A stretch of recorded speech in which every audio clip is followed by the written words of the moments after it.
Sabi niya, sir, kung may iban man babayaran yan, ako magbabayad.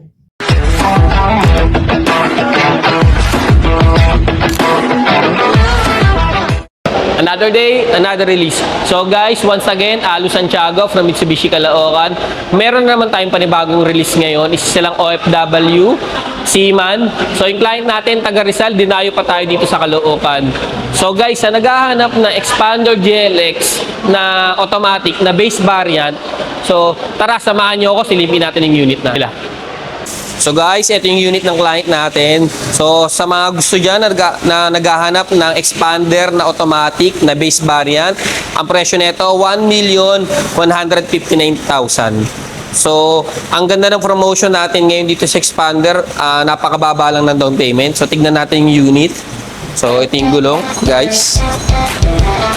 Napakaganda, di ba? Para sa base variant na automatic. Ngayon silipin natin yung likod. So yan guys.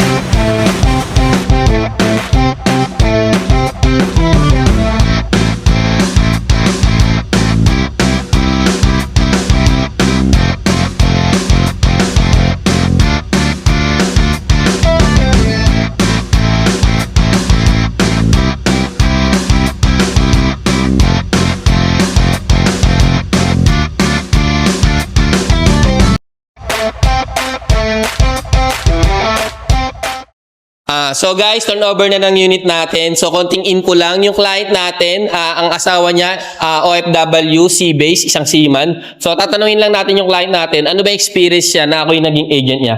Ma'am, kakamustahin ko lang po, ano po ba experience niya na aking agent niya, ma'am?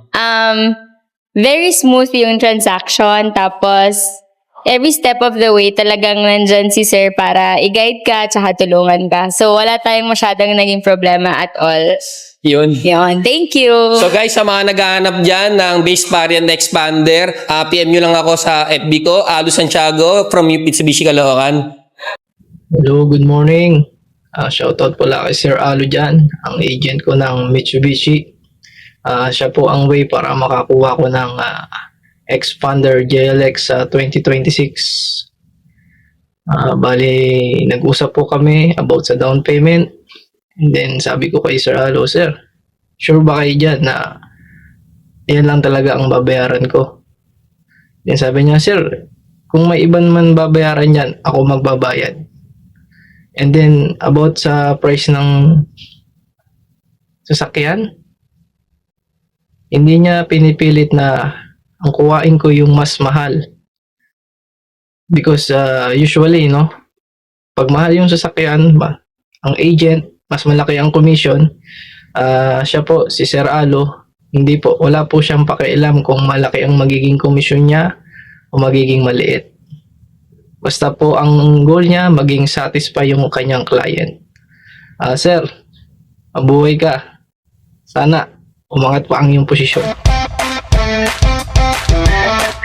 Bye sir, congrats po. Bye ma'am, congrats. Thank you po. Bye po.